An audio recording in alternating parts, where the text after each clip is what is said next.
Yo, how you doing, folks? Welcome to the big one, 100. That's right, we're triple figures all the way through from this point onwards. We are not doing one of these one series, two series. We're just going to keep going, Rogan style.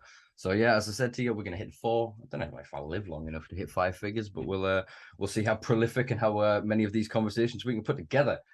As promised, I said I would get you an interesting and very important guest for Guest 100, and I think the conversations that we're going to have with said guest are going to be awesome because they are very well versed and experienced within the American cannabis scene and industry. They are a former writer, photographer, and senior cultivation editor at High Times, who in 2020 helped set up Northeast Leaf, a free monthly print magazine that focuses on the growing cannabis and try that again. That focuses on the growing cannabis communities and business. That focuses on growing cannabis communities and businesses in the northeast of the United States. Got there eventually. They're also a published author as well as the host of the Grow Bud Yourself podcast. They are Danny Danko. How are you doing, man? Great. Hey, thanks for having me and congrats on 100 episodes. Thank you very much. Thank you very much.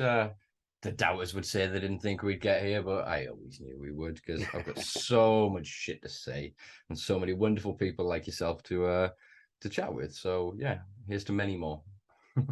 All right. Appreciate it. Well, bro, yeah. So, obviously, as he alluded to, sort of in the introduction there, I didn't actually state that you were with High Times for like 18 years. So you've, like I said, been in the industry in the old game for quite a while. So, could you give people sort of an idea of how you got started and sort of what drew you to cannabis? Yeah. At a young age, I discovered cannabis, 12, 13 years old. That's probably too young for most people, I would imagine, but so be it. That's the reality of what happened. But it really, I really fell in love, with the feeling, the buzz, the effect, all of it, like just really captured my imagination and became sort of an obsession in a lot of ways. Because once I learned that you could grow, at home, you didn't need fields and fields of acres in Central or South America or something. You could actually do a closet grow and have really high quality cannabis very affordably. I really just that took off for me, and a couple of trips to Amsterdam, came back with some seeds, and that really kind of jump started the growing thing for me, and that flourished into larger than the closet, and then becoming kind of bigger. What at the time would be considered big, of course, not now, uh, but but basically blossomed into a job at a hemp clothing company called Headcase in the 90s. I was working for that company. We did hemp fabric baseball hats and other hemp products as well. And at the time, there was a flourishing hemp industry, a lot of hemp stores uh, popping up in different cities, and so we were able to sell a lot of hats and travel around, and we were also on the East Coast. We were in New Jersey, and High Times was in New York, in Manhattan. So there were very few companies in cannabis at the time, or in the scene. And so I got to know people over at High Times. I started playing for the softball team. They definitely appreciated the cannabis that I that I was producing and sharing. So I sort of built a relationship over there. And then when a full-time job kicked in around 2002, is when I started full time, and I had an amazing uh, 15, 16 or so years there, and then not so great last couple of years. They sort of changed direction, changed ownership, moved out to the West Coast, and um, you know, they moved on. They moved to, into a different part of the scene. And, my whole lane has always been just teaching people how to grow their own, uh, teaching people about all the different strains, or I should say, cultivars, varieties. Strains is kind of an outdated word at this point, but um, I wrote, a book in 2011, which was the official High Times Field Guide to Marijuana Strains.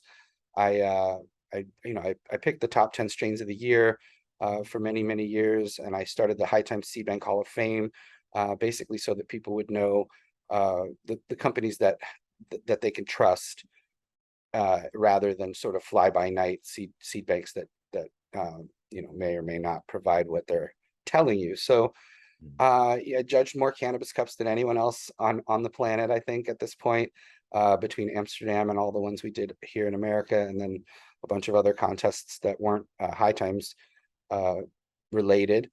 And yeah, I mean, it's just been an obsession all my life. I've just been really, um, really just loving the plant and trying to break the stigma as well. I mean, at first it was really just, it was something I enjoyed and it was a way to make some money. But then once I got involved with the hemp industry and read Jack Herer's book and learned about the activism side of things, I really became more focused on legalizing it and also making sure that there was home grow within the legal rules as well. Because it's nice to go to a store and purchase cannabis, but there's nothing like producing it yourself at home. So, that's kind of been my lane. I wrote a book in 2018 called Cannabis: A Beginner's Guide to Growing Marijuana. I really just wanted to get people to know that they could do this themselves, and they don't necessarily have to go to the Apple store to choose their cannabis. They could actually create it, and it's fun too. So yeah, that's just been my thing. And then, like I said, post High Times, I've been doing Northeast Leaf magazine now. We're two years in with that, and that covering everything from Maine down to New York and New Jersey. So we've got 8 states that we focus on, with Massachusetts being a major one because they're really far ahead in a lot of ways as far as the industry is concerned. And then Maine, and now, of course, New York and New Jersey are changing very quickly. So we wanted to get our foot in the door here and be a voice for the community and the culture and the industry, and be able to be a free monthly magazine that we give out at head shops and dispensaries all throughout the region. And that's been just amazing. I'm really happy with my partners there and how that's all been going. And of course, I do a podcast as well. I had one at High Times from 2011 to 2018 called Free Weed, which was a lot of fun. And then now started up Grow Bud Yourself also a couple of years ago. And we just recently also had our 100th episode. So that's it in a nutshell. And now that, the pandemic thing is hopefully in the rear view or getting there, I'm also doing some in-person grow classes here in New York City where I live, at the hydro shops and stuff, just to teach people how to grow their own at home, which I do think is one of the ways that you can mitigate some of the cost and some of the overregulation and overtaxation that comes with the legal side of things. Wow. Yes, very prolific, I think, is a good way of describing it. Yeah, it's hard to sum up because we're talking 25, 30 years or so of work, and there was never some grand plan for me either. I mean, there was just one deadline after another, and trying to come up with what I thought people would want to read and what would be helpful as far as people's understanding of this plant and changing that stigma, because I know that stigma still remains even here where things are legal. And I want people to sort of shift their mindset from marijuana or cannabis being a dangerous narcotic drug to something that's a healing flower and nothing to be ashamed of consuming. And so if people's family or friends are shaming them, I think it's important that people understand we're not dealing with a hard drug. I do believe in legalization of all drugs, but obviously cannabis is the focus for me. I like the policy, sort of the Dutch policy really changed a lot of things in my brain when I realized the separation there between sort of soft drugs, cannabis, hashish, and psychedelics, and hard drugs, because I'm not a hard drug supporter at all, and don't. But like I said, I do believe in harm reduction, and I do believe that drugs should be legal. But I'm a cannabis user, and an occasional psychedelics user, but really, very, very focused on this particular healing flower. So yeah. Wow, yeah, excellent. It just, you seem, yeah, quintessential and perfect for this podcast, because I try and grab people that have been bitten by that bug, that at some point they just kind of, you take that talk and you just look at it and just go, damn it, I'm screwed. It's like when you realize that you're head over heels in love and you're just like, I'll let that woman do anything. Do you know what I mean? You just kind of, this is it. This is me for life now. And you sort of stick with it. And I think, yeah, the way you speak of kind of not having a plan, I think that's where the best people in this scene are, because they're not ever trying to achieve anything. There isn't an end goal for them to check out. They're just forever being curious, adventuring within this space, delving ever deeper down the rabbit hole that is cannabis. Absolutely. And I mean, I think the importance of that distinction between cannabis and things like, heroin and cocaine and things like that, is that you have to make that distinction. Otherwise, younger people will say, oh, they said this was bad and I tried it and it wasn't so bad. Maybe I should try some of these other things. Maybe they're lying about those. And the reality is that, that's a hole you don't want to go down. And I would tell anyone, if they have, if they themselves or they have people in their lives that are struggling with addictions, to try cannabis as a way to get out of those addictions. And it is a gateway out in many ways. I've met thousands of people who have told me that cannabis has saved their life, whether they've had uh, medical issues, cancer, or things like that, or post-traumatic stress, or addictions that they couldn't get themselves out of through traditional means, and then as a last resort basically tried cannabis and it saved their life, and they become proselytizers like me, uh, and so they become people who understand that this is a healing flower, and that's what it's meant to be. And the illegality really is, we're only talking about less than 100 years of stigma, but it's so it's many generations deep now, so it's there. But there are cultures where hashish or cannabis tea and things go back thousands of years as a medicine. So it had a much longer life as a medicine than as a harmful narcotic, or whatever they want to call it.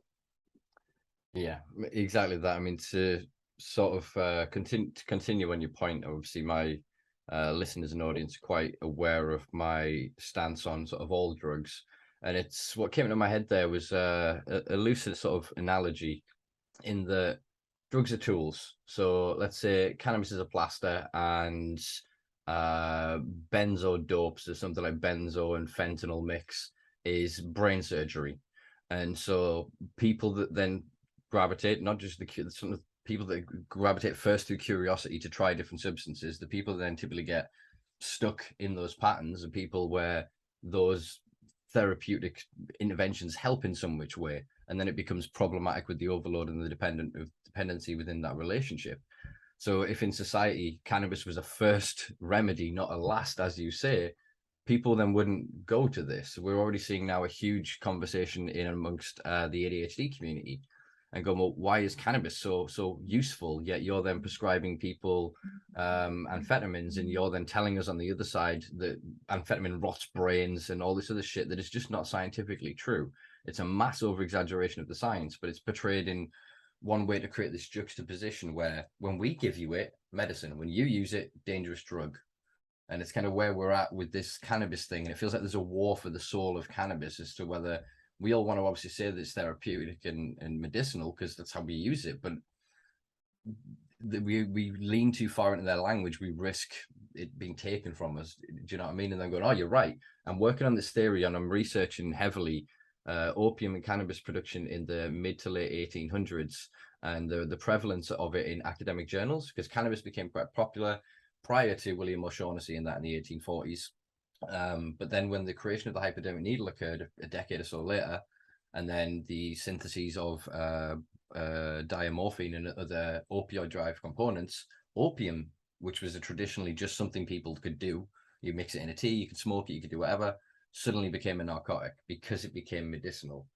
and there's a call in the UK recently. Obviously, it got laughed off stage, thankfully, by the political party conference that they'd stepped up to. But they suggested making cannabis a Class A. And there's a backhanded way to interpret that where they're kind of right, because cannabis is like heroin under their interpretation of it. It has medicinal value and a propensity for addiction and abuse. So we were talking prior to this recording of Joe Biden's sort of announcement of this assessment of a potential rescheduling. And my fear, to go 17 points off track here, is that under a review of the rescheduling, they could say, yeah, it clearly has medicinal value, and then warp their data using, issues around synthetics and whatever else to go, well, there's clearly a problem here, so it is therefore a higher schedule, not a lower one. Do you know what I mean? Absolutely. And that's why I support descheduling entirely. I mean, I think Mm. Schedule 2, Schedule 3, that's handing the pharmaceutical companies basically our livelihood and our industry and control over something that's uncontrollable. Cannabis affects different people differently at different parts of the day in different ways. Different cultivars affect people differently. It's not and by the way, the alcohol, nicotine, they're not on any schedule, and they're far more harmful than cannabis. So I think taking it off the schedule altogether is the only solution to that situation. And I mean, obviously Schedule 1 is ridiculous, but even Schedule 2 and 3 are still heavily controlled substances that they aren't consumable by lighting on fire, for instance, you know what I mean? Like that's just not a thing. So so yeah, I'm all for descheduling altogether. And I think that is one of the options on the table too. I mean, or any reasonable look at cannabis it's obvious to anyone that it's less harmful than alcohol and nicotine, even less harmful than sugar. So in that case, it shouldn't be on any schedule. And I do applaud the Biden administration for bringing up the argument, and I hope that they follow through. I know a lot of that pardon system thing was largely symbolic. I mean, it's a federal pardon for possession, not a lot of people involved in that, but it's a step in the right direction. It's obviously timed to hopefully get young voters out to vote, but I think it's also important discussion, and it's important to hear the president and vice president say what they said. No one should be in jail for marijuana. No, no one. The things need to change. The federal law needs to change, and states' laws need to change. And I do envision down the road there's going to be some type of a remedy for this on a federal level, because right now there's certain states you can go to jail for possession of an ounce, and other states you can become a millionaire for growing hundreds of pounds. So, and they're bordering each other, and there's no interstate commerce allowed. So, even a state like California, which would greatly benefit from export, is still, held back from that. So it's really Sorry to intervene a second. I'm trying to read something in my brain. I'm sure, didn't Oregon get a special dispensation, or we're trying to fight for a special dispensation to be able to interstate right. I mean, I think they're trying to, because this is an their excess industry, market is huge. right? They've got a glut, and that's the first time ever. We've always had droughts over the years where you couldn't find anything, and but there was never a glut. And once there was a glut in Oregon, you would see things like $10 ounces, and a kind of a race to the bottom when it comes to price, because so much biomass in existence, and legally it can only be sold in Oregon to people in Oregon. And so it really does hold back the industry when you don't have it, the ability. Like federal legalization in Canada provides that ability. Someone in British Columbia can send cannabis to Ontario, if need be. But it's the banking thing too. I mean, it really is holding back American industry and ingenuity, and the ability for farmers to compete even with the bigger companies as well. I mean, because they're in multiple states, and Yeah, I mean, there's obviously a lot of issues with overregulation and taxes and a lot of issues, but we also do need to remember that the alternative was prohibition and being jailed and having your homes raided and people losing college, uh, you know, uh, their Scholarships and ability stuff. to write scholarships and dogs being shot in raids in their own homes. And I mean, it was just awful. And I do want to keep reminding people that even with all of the problems that we have with legalization or decrim or whatever you want to call it, uh, it's still far better than it used to be. And I know the only people who would say it was better are people who didn't go to jail and didn't pay the price and the risk. The cost of cannabis is all in the risk. You know, it doesn't cost a lot to produce a pound of cannabis. It's certainly not what people charge for it. The price is the risk that the person takes. And in the Yeah. absence of risk, that price drops, you know, hugely and becomes just the cost of production. And so uh, it's important that people understand that. I mean, many millions of lives were ruined by prohibition and Yeah. ended by prohibition. So with all the problems we face and all of this interstate this and legalization and all of it, we're still in a better place than we were back then, um, in my opinion. Of course, I wasn't growing, uh, hundreds and hundreds of pounds in the hills and Yeah. paying for all the stuff that people were doing. But again, I think home grow is really an important thing for people too. It's like I'm perfectly happy that there's stores that people can go to and purchase cannabis, but they're purchasing them at prohibition based prices. I mean, 50, 60, $70 an eighth. It costs very little to produce that at home. And I do envision in the future, hopefully, farmers markets where home growers can get together and share and trade and I grew this, you grew that, and that kind of a system, because that's what the cannabis world is all about anyways. I mean, it's nice to be able to go to a shop and buy cannabis, but it's really kind of about sharing and showing off what you grew to the other grower and bouncing off ideas and coming up with new strains, new varieties, new cultivars, and yeah, and just enjoying it. It's something to be uh, enjoyed and shared, in my opinion. Yeah. No, 100%, 100%. And I think, yeah, you're right. I'm often I suppose accused, if not downright pessimistic, of being pessimistic or being pessimistic at any given point. But yeah, compared to where it's been in a lot of areas, it's drastically improved. I think, as you said, I think it's the stakeholders. I hate this modern term of stakeholders, of the individuals that were involved in kind of pushing this forward. That there is, I've not yet really seen any state truly compensate. We've seen expungement come on board in various regions. There's a few different sort of states at the minute talking still about social equity and about exclusivity in licensing. So they'll get a certain percentage of licenses will go towards socially disparate communities and regions and individuals.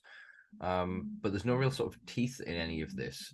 And I think that there seems to be an undertone, at least in some regions, especially I'd say predominantly California, as a backlash because the majority of its market is still illicit. It's not regulated, as in what is traded and consumed in the state.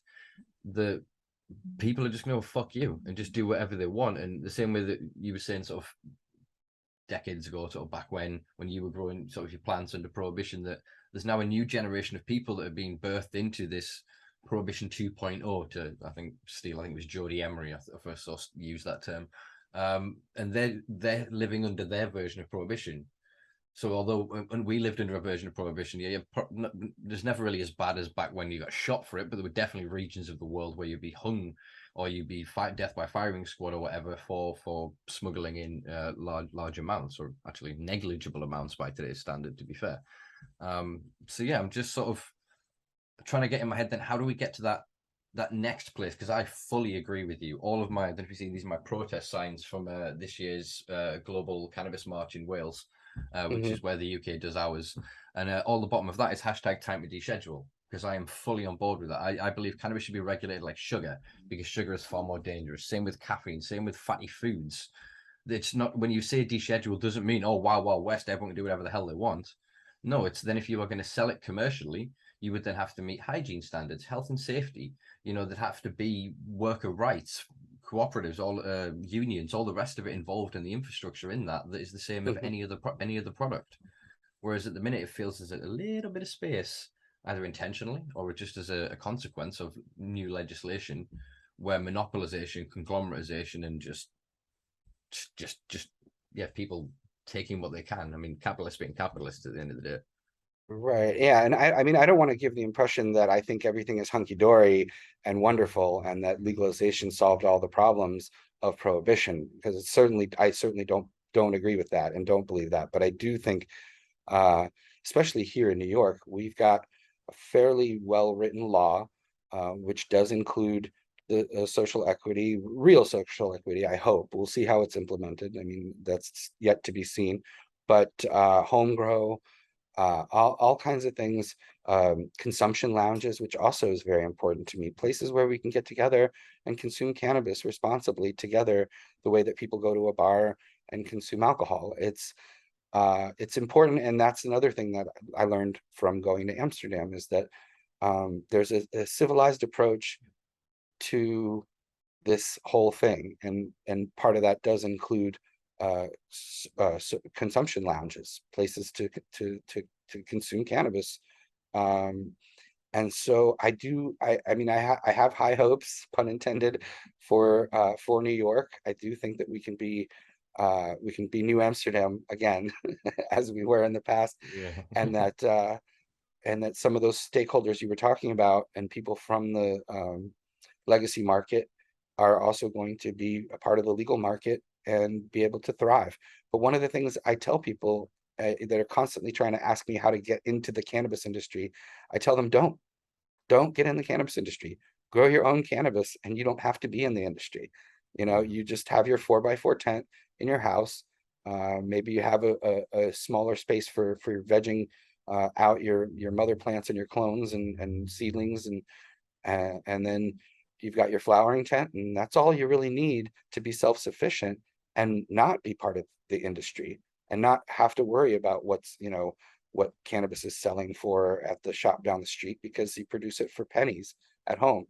And so, that's really my lane. It's like the home grow thing really is the solution to some of these issues. It's like you said, if unless you're planning on selling it in the marketplace to people, you're exempt from really having to worry about the taxes and the regulations and all of it. You've got your plant counts, and you know and again, like you said, the wild west is once it's legal, and no one's going to be going to jail for it. I mean, I don't think they're going to start cracking down on illegal cannabis production, the way that they would if people just suddenly started making their own alcohol and selling it.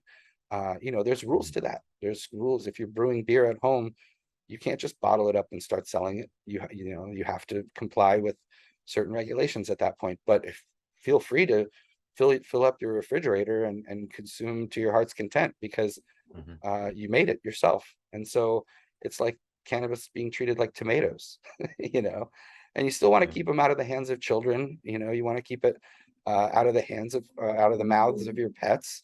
You want to be responsible.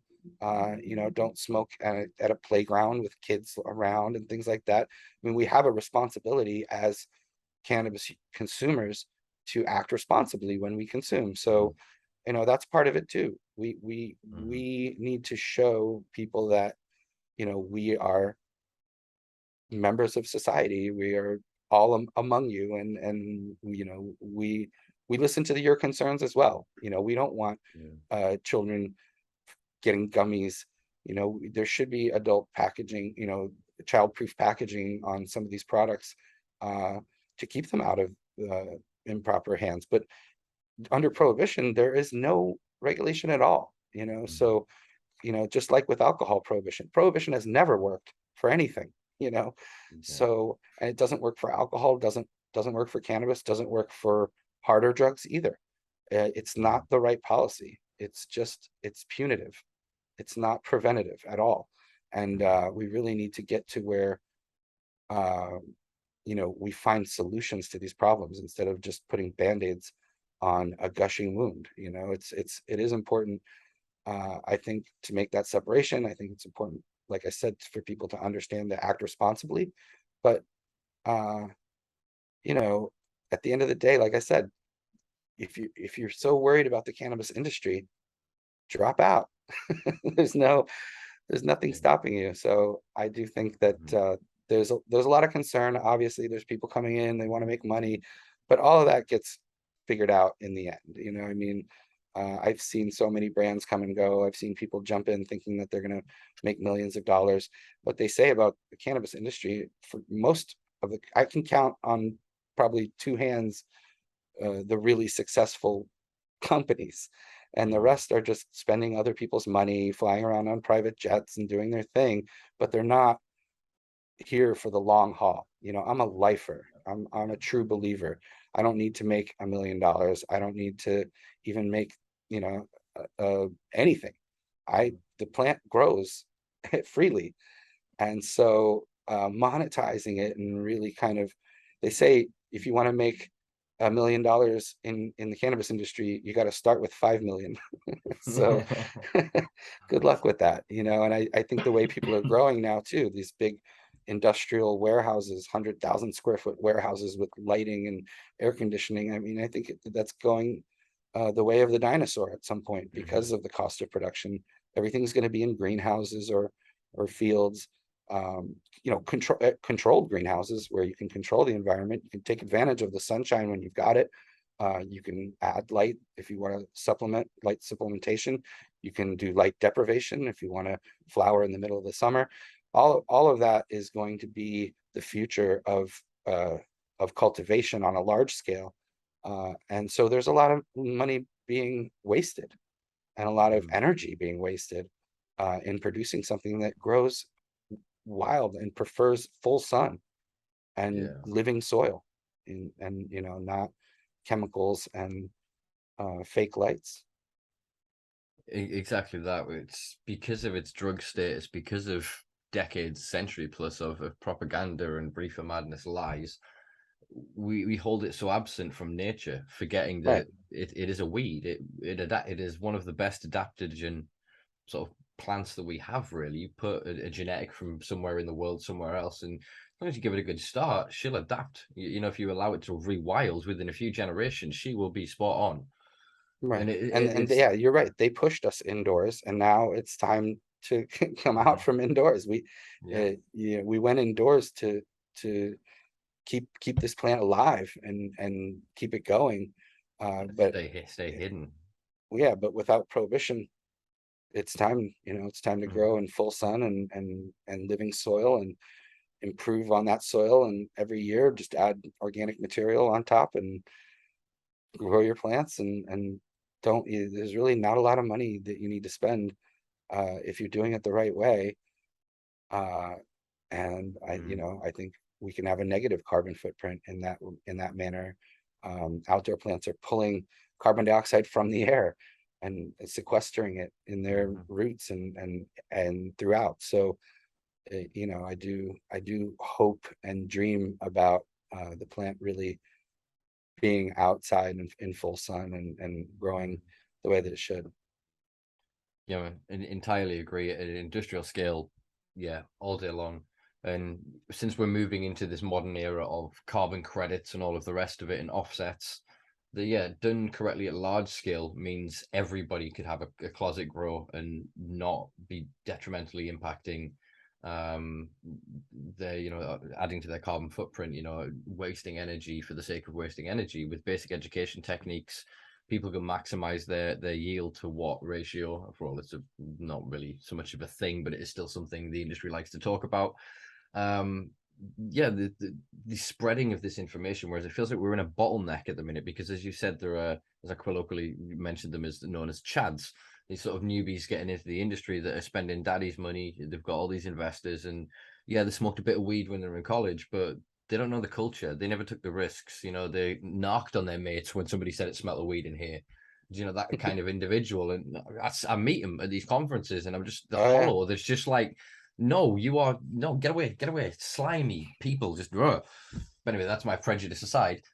It's yeah, they're driving the so-called innovation, the reforms in legislation, and it's all to then frame to better their stake within the industry. And we sort of spoke of before, and there's a term I've used previously of what I call it, fuckability. That there is this fuckability in people that we just go, no, fuck it, don't care, just don't care. So they're seeing this legal market and they're going, I'm going to continue to do my thing. So I know a lot of people in regions where the law is very laxed and changed, but they do not in any which way follow it because they're then Yeah. they're using that to build what they think is the next iteration of the industry in the underground. And I think that needs a light shining to it and celebrating in a way that obviously doesn't jeopardize them, but in a way that reminds people that just because the guy with the swag and the suit and the handshake and I can present really well doesn't mean he fucking knows anything or should be speaking for the wider cannabis legacy community, you know? Yeah, 100% agreed with that. I think in every state here in the US, in every state that's legal, there's a thriving underground market where the quality of the product tends to be better. It's smaller batch produced because it's not in these large warehouses. One of the things I've learned visiting all these grows is that the bigger you go, the harder it is to have quality production. So compartmentalization is very important, rather than 100,000 square foot warehouse, have 1,000 square foot spaces, but that's not what they want to do. But that is kind of, spread out amongst the underground. Those are the spaces that are producing the highest quality. And without the overregulation and the taxes and everything else, they can afford to sell it at a cheaper price. And maybe even deliver it to your home, which most states don't yet have that ability on the legal side. So, it's partly the legal cannabis industry is hampered by government and regulations, but they're also hampering themselves in a lot of ways. There's only a handful of legal dispensaries in the US that I would say produce an incredible product that I would pay good money for, rather than go to the underground or grow my own. Very few. They do exist though. I should say, there are legal cannabis businesses that create an amazing product.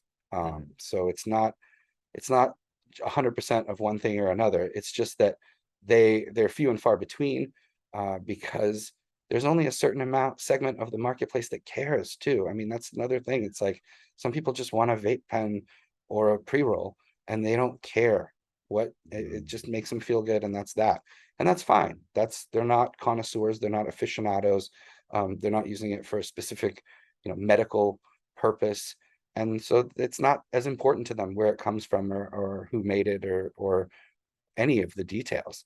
But if you're like me, which is a true believer and an aficionado and a connoisseur and all those things, you want to know. I want to know if it was overfed. I want to know if there was pesticides used on it. I want to know because I use it every day, and it's my pleasure, and I want it to be the best quality it could possibly be, and I want it to be the variety I want it to be as well. And so for the people like me who really care, it's important. But we're not the whole entire marketplace. And this was something I learned too. It's like I never envisioned that edibles would be such a huge part of the marketplace, or vape pens. I mean, obviously now looking back, it makes perfect sense. But I always thought, flour and concentrates were going to be 99% of the market. And it's really not true. People want gummies. People want, you know, a cookie they can eat and be buzzed for, part of it is discreet, they can consume it without anyone knowing. You can hit the vape pen and no one really knows what you're doing. The edibles too, it's like you can just maintain a nice buzz. And I mean, I agree. I agree that those things do that. But I also like to smoke a joint, or do a dab. But it's interesting to see people that are new to legal cannabis or cannabis in general and what they gravitate towards. I didn't think edibles would be what they are, and yet now, you know, we do a yearly edibles issue in Northeast Leaf, and edibles are a major part of the marketplace, as well as vape pens and pre-rolls, which, you know, I don't mind rolling my own joint. It's going to be fresher, and it burns fine. So, you know, paying $10 for a pre-roll just seems crazy to me, but lots of people do, and you're initiated into the brotherhood of the ritual, as it were. You know what it is to take that time to have scored the bud. To not these kids these days, and I'm just speaking only 34, but they don't know the hassle of having to get weed back in the day. If you'd have to ring around sometimes 15 different people. You'd go to meet somebody that wouldn't turn up. They said 5 minutes, 4 hours later. So even just getting that thing was just, and the endorphins would rush, and you'd sit with it and be like, and then you get to build it. You get your preferred skin. If you use what do you guys call it? A crutch or a roach? Where you call it a roach over here, where you build it, you have it your way, and you grow. Everything is ritualistic, and that's as part of it is just being able to hit it. Whereas I think right. a lot of people are not initiated into that are now only ever knowing a world where, I can just buy a cheap vape pen and it'll last us weeks or whatever. They're not really. So I think it's a form of nostalgia in a way, our consumer habits. So we're like, no, I still want to go out and get the thing, come back, do the thing, and then relax into it. Yeah, I mean, I turned 50 this year, as unbelievable as that is to say, and You do not look it, brother. But yeah, I do think that you know, there's a element of sort of a dying breed of people who were around for the harshest parts of prohibition, you know, in the 80s and the 90s and all of that, and then now seeing how much things have changed. I mean, I marvel sometimes at where we're at. We obviously have a long way to go, and I do see us getting there, but it is baby steps. You know, it's 2 steps forward, 1 step back. And you mentioned, I mean, there's still places you can be executed for cannabis on this planet, and that's shameful. You know, that's still happening to people over this plant, and so. You know, we've come a long way, but we've got a long way to go. And of course, when you create any new industry, you're going to have all kinds of, you know, charlatans coming into it trying to profit, but they're not the ones that stick around. They're not in it for the long haul. And once they face a few setbacks, they jump right back into widgets of a different kind, you know. But to me, this isn't a widget. You know, it's a wonderful healing flower that's here for a reason, to help us, you know, and guide us, and hopefully help us to evolve, be kinder, be more present in the moment, retain our childlike sense of wonder and innocence, enhance lovemaking, enhance music, enhance dinners. You know, it's, to me, a gift from the earth, and you know, I don't view it as a commodity in the way that the industry views it, and hence why I tell people, grow your own, and why we used to say overgrow the government, because it's a peaceful plant. You know, it has nothing to do with violence and cartels and all these things. It's like, sure, if you made cigarettes illegal today, immediately people would be killing each other over cartons and boxes of cigarettes. It's because you've just created an illicit marketplace for a product that people desire. And that's demand, very you know, true of the demand UK. creates supply, and there's nothing you can do about that as a government. You cannot quell demand or supply. You know, it's going to happen. Even in these places where you could be executed, people still have cannabis there, and they could be executed for it. In jail, where you can't sneak anything in and out, technically, legally, or in any way, there's still cannabis in jail. It'll never be eradicated, and so even trying is hopeless. And That's why I say it's like, give up. I say to the prohibitionists, join Yeah. us and give up, because you'll never win. Mhm. And our parties are a lot funner than yours are. Very true. Very true. And yeah, to your point on cigarettes, that's true of the UK. So every year, our whichever chancellor of the exchequer we have at the point, we're obviously having a revolving door of politicians and governments at the minute over here, but they basically come and they add more tax duty. And so tobacco over here in the UK for like 30 grams, I think is 20 between 25 and 30 quid, which is an extortionate amount compared to what it would be when I mean, I'm not a tobacco smoker anymore, but when I saw the tobacco prices in some of the shops when I was driving through the States, I was like, Jesus Christ, I'd maybe take it back up again, just how much I'm saving. It was such an odd thing of the price disparity. But because of that, we have phenomenons. Well, we call them in the north like tab houses, tab being the northern version of the British term fag for cigarette. It's in that southern estate. We're northerners, we call them tabs, good old tabs, or binds, or various other weird words for cigarettes. But basically, we end up with these houses that often end up gang controlled, that then smuggle in duty-free tobacco, and then they then sell them, and that not very often, but does in some occasions lead to sort of skirmishes between groups that can then escalate and end in violence. And that's Right. just because they've overtaxed the product, and that is then perfectly emblematic of what I'm seeing, especially in California, where in some parts of it there's like 4 layers, 5 layers of taxation goes on the product before you walk out the door. And as you were Right. saying, it's like cannabis is this, it's like an anti-capitalist resource because it grows itself. You grow one, you top it, you clone it. Oh, I've got more. Oh, you clone. Oh, more. Oh, more, more. Oh my God, there's more. And it just keeps. Do you know what I mean? It doesn't fit into their Right. paradigm, so they need restrictive legislation. So, to your point earlier on edibles and vapes, there's one thing I did want to ask you is that because of the large scale operations that they're creating, when we saw was it 2018, the agricultural farming hemp bill, I think it was called, signed by Jeff Sessions or whatever his name was. I'm not very good with American politics. I don't keep up to it as much as up to date as I You're should. I right. You're right. struggle with my own. But this then created a mass amount of biomass of CBD. We then started to see biosyntheses and sort of chemical alteration processes through washing and various other techniques to change the molecular structure from CBD and CBDA into, firstly, they were doing it into sort of THC and other cannabinoids, and now they've done it into more branch and sort of not necessarily theoretical, but cannabinoids that we don't see in abundance in nature. So we're now seeing a lot of things like THCP, HHC. I mean, they're even modifying CBD for CBD HQ, things like that. They're Right. obviously not available in floral form because they don't produce in the same amount. So they're then in these other products. And it seems to be in some states that the regulations or the regulators are working in tandem with producers. So in tandem with that question, I want to chuck in as well percentages, because we've just seen a recent lawsuit.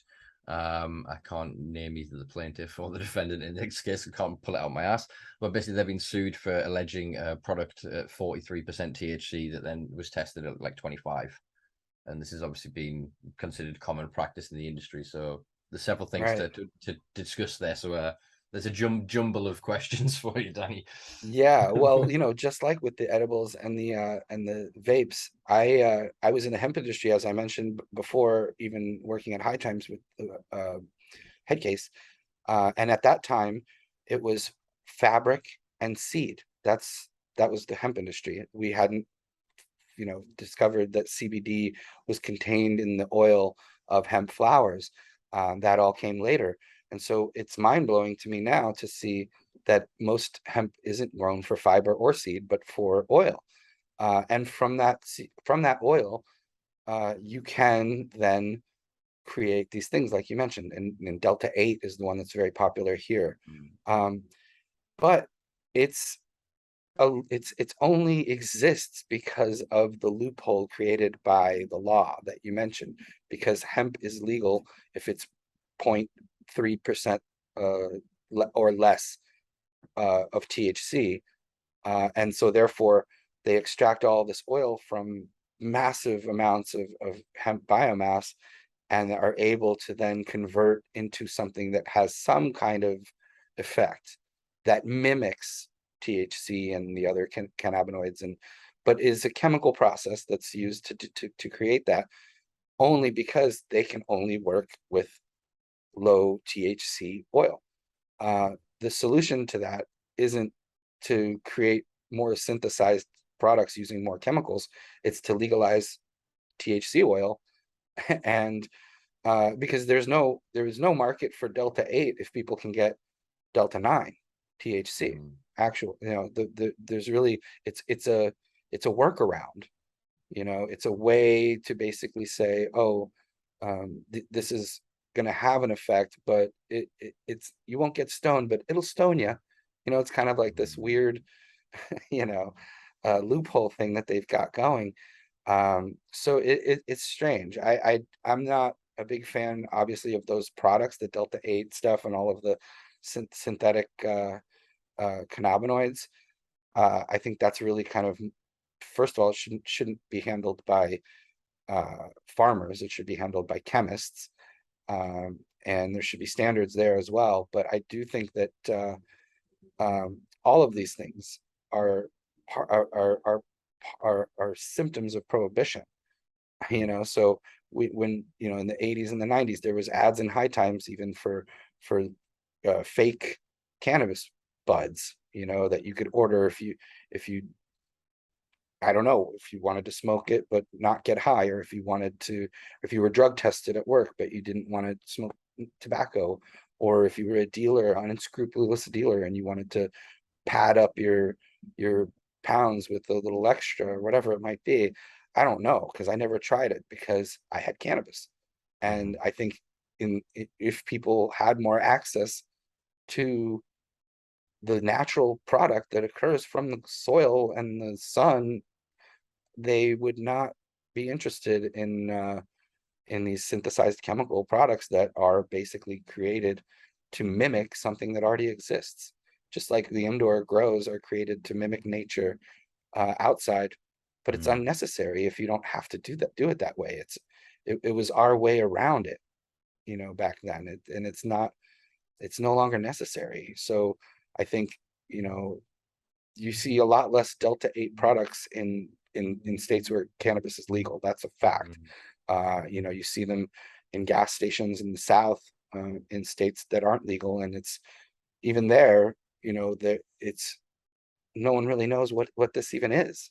They're all still learning, the differences between cannabis and hemp, and then to have a product that's derived from hemp that gets you high, or allegedly gets you high. I don't know.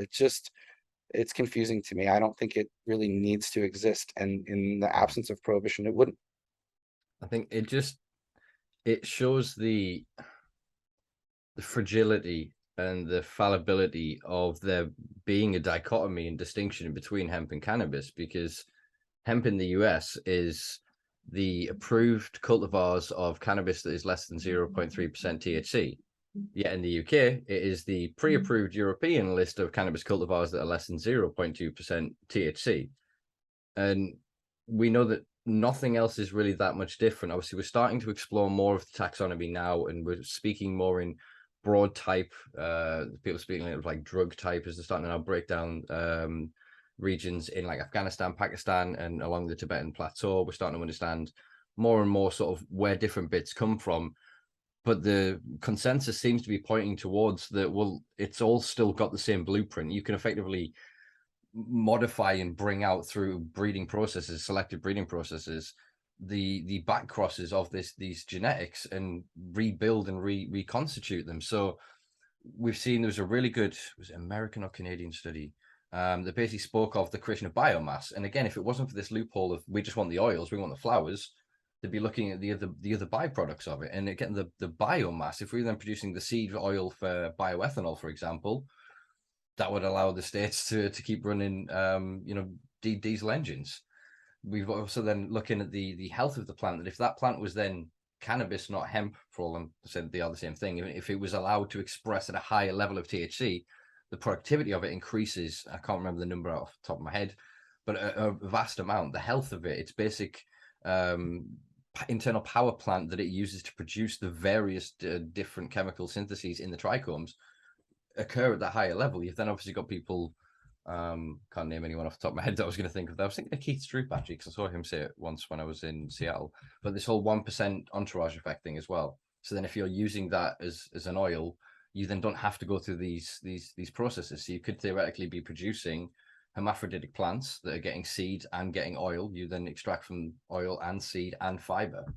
Whereas at the minute, the hemp bill, it seems to then go, well, here's what you were supposed to do with it. Here's what you've managed to do with it, and you're going to continue to do with it. And then it basically negates all of the biomass of the cannabis industry. As I said to you, I think off air, I've mentioned this anecdote before on the podcast. I stood at a farm in Mendocino and saw a mountain of sticks and stems, and the the guy whose farm it was explained to me that his license negated his ability to touch that. And so we spoke of graphene, we spoke of biofuels and all the different sort of variant uses of it. And he just got more and more angry, because then he was like, well, I can't legally touch that. If I wanted to touch that, I'd have to then kill the flowers. I'd have to eradicate the narcotic element of it. I wouldn't be able to do that. And it just seemed so. I think my smoke's getting over from my screen into your way there, Danny. Yeah, and it's weird that to me that it's separate, and I kind of understand why it was for certain ways. And I'm happy with the term. Sort of, I've been bullying a lot of the hemp activists in the UK. I've actually got one coming on soon to say hemp cannabis as a way to kind of soften it, because it creates this false dichotomy that says that if hemp can do it, cannabis can't, and vice versa. So again, a lot of the byproducts that the hemp bill, I think, could have protected should have been inside the cannabis legislation, not a separate legislation. So it's just like now this feels, as you're saying, so much money in the hemp industry because of the American hemp industry, because of these byproducts and these biosynthesized chemicals, cannabinoids. Is that compatible? I mean, obviously, federal legalization at some point is going to have to kick in. That conversation has to happen. There's 5 more states. Well, they're voting within a few days of when this recording is released, and it's looking likely that the majority of them will pass it. That's then going to tip it well into the 20s. That's nearly half the states have got some form of a recreational adult use market, while obviously all of them have got this hemp market. But it's weird that in Texas you can't buy cannabis products, but you can get all of these air quotes hemp products, as you say, at gas stations and whatever. And it's weird. And I don't want to be a purse clutching, but we don't know what it does. I've spent decade plus, well, nearly, I can't even think of the math, nearly 2 decades of research here, folks, consuming Delta 9 THC. Many of the people I work with, operate with, talk to, network with have done the same. We don't have that same level of investigation for these other cannabinoids. And absolutely. I mean, we're only scratching the surface. We've only scratched the surface of it. I don't know how THC became like the boogeyman in this too. I mean, yes, it has psychoactive effect, but there's nothing wrong with that. It's not, if you don't want that effect, then feel free to have CBD, CBG, CBN. There's so many cannabinoids that you can isolate, and you don't need chemicals to do that. It's an extraction. It's a simple extraction. So the idea of trying to somehow turn hemp oil into something that has a psychoactive effect, it's a weird concept to me, because just add THC. It's like if you're looking for a psychoactive effect, it's there. If you're not looking for it, it's there too. People smoke hemp cigarettes, and that kind of blows my mind too. I wouldn't have thought there was a market for that, but then of course there is. There's people who just don't want to get high, but they want to smoke. And they want an alternative to tobacco. But the cannabis these days is strong. They long for the old days of like 70s weed, which certainly, had effects, but wasn't, 30% THC. And I mean, the thing is, it is about the entourage, and I like the way Todd McCormick puts it. It's more of like an orchestra, because you need a certain level of THC, let's say 10 to 15% or so, to have that effect. But then it's the interplay between CBD, CBN, all the different terpenoids, flavonoids, hundreds of different compounds and how they interact with each other that we somehow, reduced to indica dominant or sativa dominant. I mean, that's a, oversimplification of a very Yeah. complicated process, which we sort of dumb down in some ways to understand it better. But the reality is, uh, there's a very complex things going on in with all of these cannabinoids and terpenoids and flavonoids, along with THC, and THC is just one of them. So how a certain strain can give you the munchies and another strain can reduce appetite. I mean, there's so many different things that can be accomplished, and we're, like I said, we're just scratching the surface of how that can be accomplished. But as far as isolating individual cannabinoids and terpenoids, the science is there, and it doesn't require trying to turn something into something that it's not. I mean, hemp oil isn't psychoactive, so once you take it and put it through a process to make Delta 8, you've then done something that's unnecessary. There's plenty of uses for CBD. I mean, obviously it's a very useful cannabinoid that is not psychoactive. You want to make it psychoactive, add THC. Simple as that. So I do think that, it's loopholes that people are climbing through that don't need to be there. So my grand vision, my grand hope is to reunify cannabis sativa L. Yeah, we have the accepted. I mean, if you actually, it's really interesting. There's a little blip in history. I mean, the USSR, obviously, where you were born. Were you born in the USSR? I read that. I read that, but then I read 3 different things on 3 different websites, so I didn't want to include it. But it's interesting that there was a bunch of scientists toward the end of the Soviet era, and they were classifying somewhere between 13 and 15 different subcultivars, where everyone else was kind of still stuck with your traditional ruderalis, which was still, I think, Siberian sort of region where we discovered it anyway, as well, which kind of led to this conversation. But prior to that, yeah, it was indica sativa, and it was basically, well, there's the short ones down there and the long ones over there, so it must be. And it stayed that way for a long time. Obviously, since Carl Linus, I can never pronounce his name correctly, unified them. But it seems that now we have all of this knowledge of how it moved as we moved it, as it wind drifted, as it, landslides, all the rest of this shit, just nature occurred. I found out recently as well, cannabis can stay dormant for somewhere to the region like 20 years. Its seeds within the ground before then germinating as well. So then we're seeing all of these different mechanisms at play now. That means, yeah, we should be opening this up, but the commercial market has slammed it shut. You go into a dispensary, do you want to go to sleep or do you want to stay awake? Oh, you need sativa, you need indica. The prescribing clinics in the UK here, they're doing the same. They go, oh, it's an indica or it's a sativa. They're not even saying dominant or whatever. And obviously we know there are no real pure land races anymore. There's a few projects in various regions around the world, but they're still not what you could consider land race. They've still been in some way modified by outside influence, because the industry has been moving around the world and taking with them, pollen samples, seed samples, etc. People buying from various companies and just diluting various markets. But yeah, the point is that we should be expanding this, yet there doesn't seem to be an appetite within the air quotes legal cannabis industry to do this, because it doesn't seem profitable to expand this market. They go, no, it's THC, CBD. And as you were saying before, one of the things that a few Europeans I speak to are trying to get their heads around is this idea of ratios, that the modulation is occurring in the ratios of THC, CBD, the ratio of terpene A to terpene B, for etc. And we can then sort of plot within that what's sort of occurring, that actually it's your endocannabinoid system, obviously being analogous to being as unique as a fingerprint. We can't say that, oh, this really tangy thing is going to make you up and put you down. They obviously now prescribe it or say, oh, this will do this to everyone, and it doesn't. And we can't seem to understand, because that same terpene present in another cultivar wouldn't have that effect. So we can't map it on its individual this or its individual that. It does seem to be this interplay.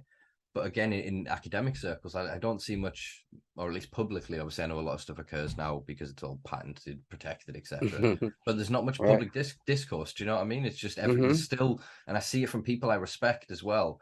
that, and we do it. We go with what's the culture we're in, the environment we're in.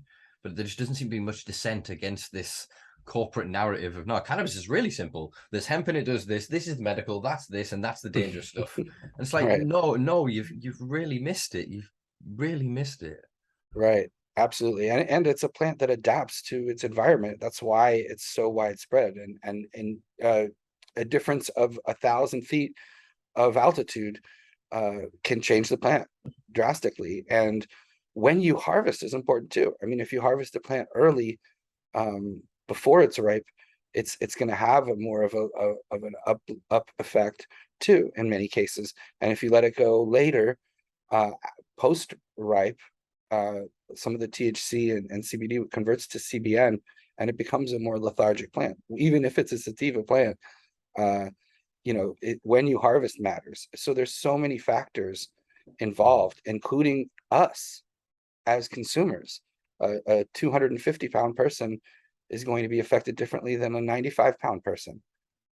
So, we do try to oversimplify things, and I think,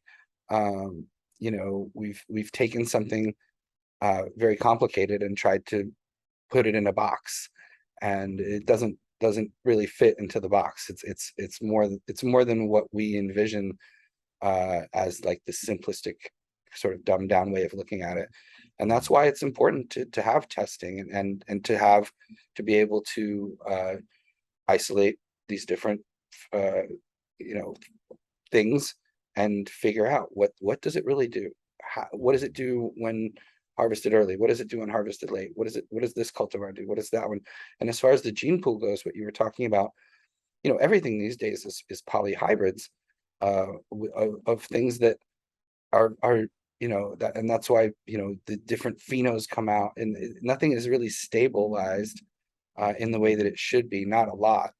And because of sort of feminized seeds and that, people aren't interested in doing research and development to expand the gene pool, like you said, because it's a lot of effort and time, and it's easier to just plant seeds and get going.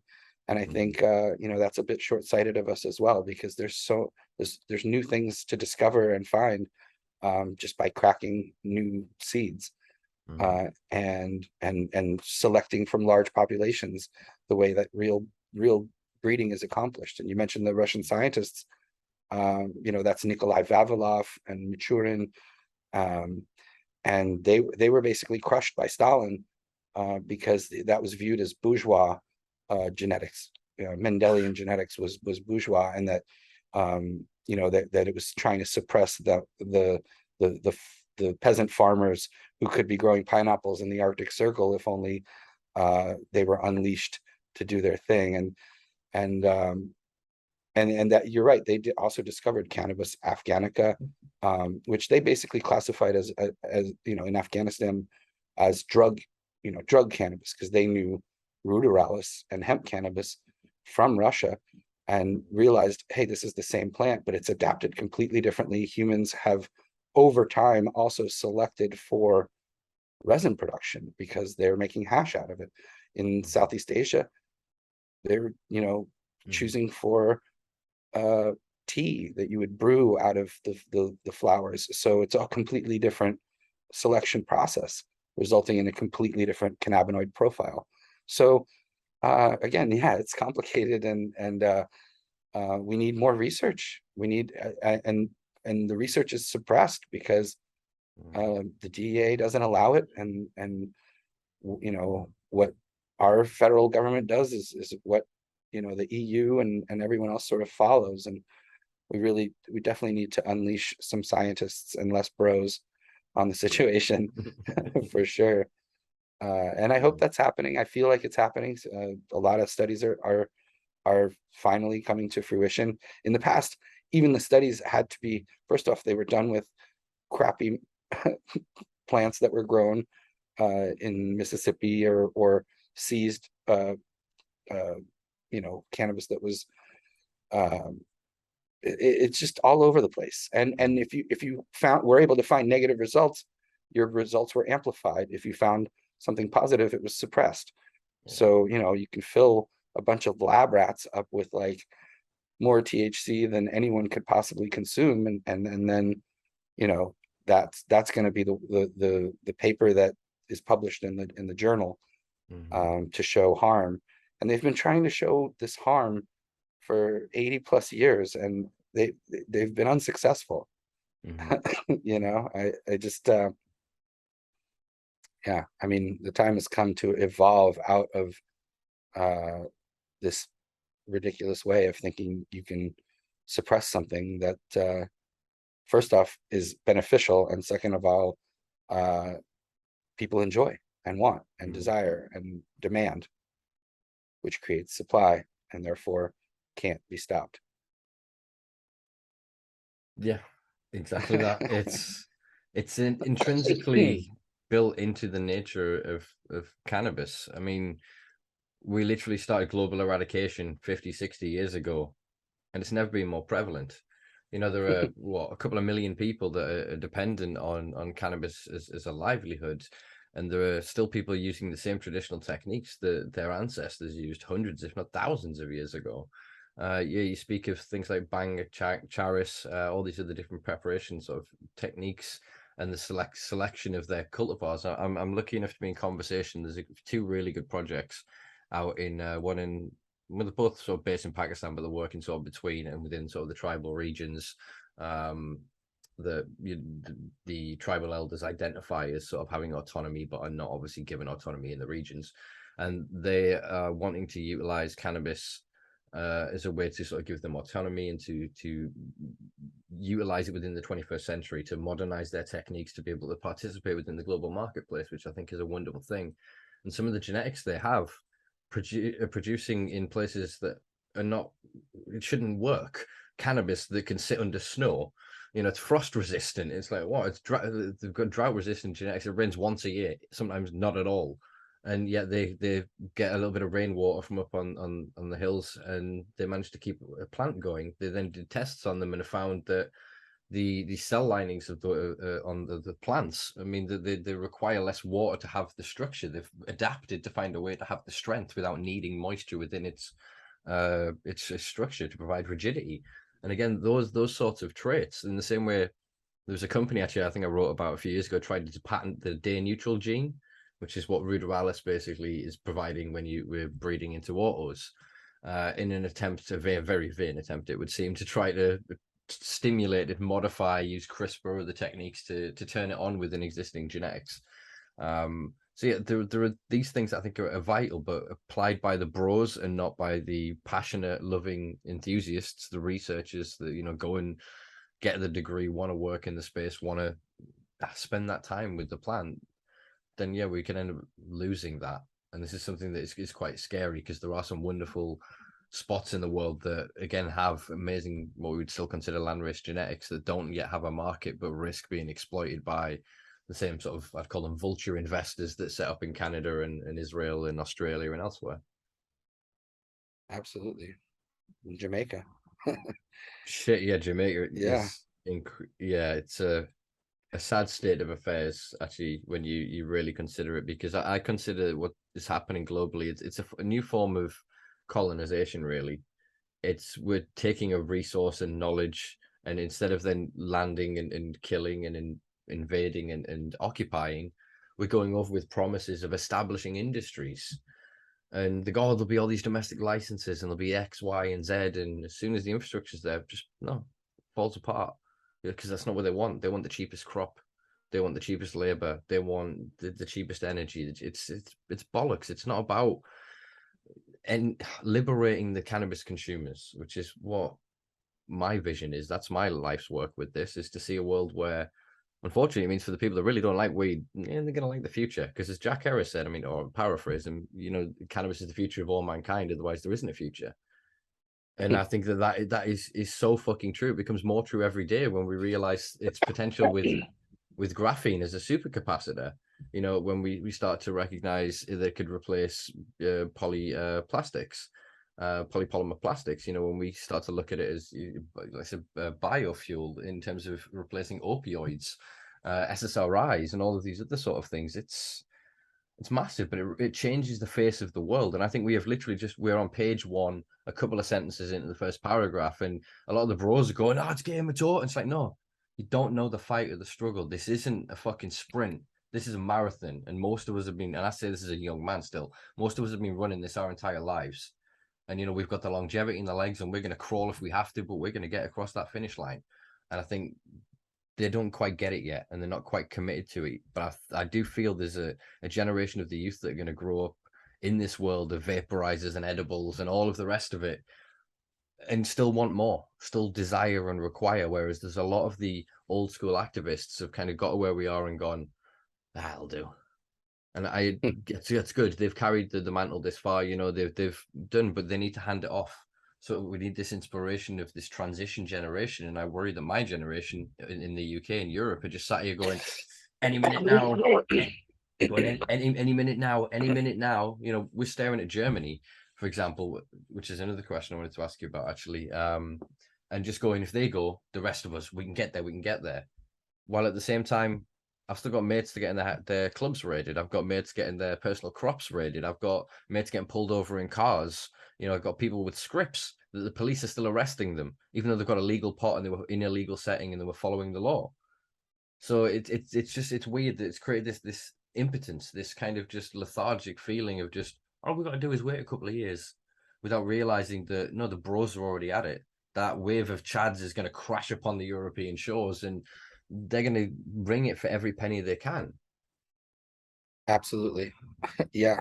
I mean, there's a big picture and then there's a small picture, and those of us that are lifers see the big picture.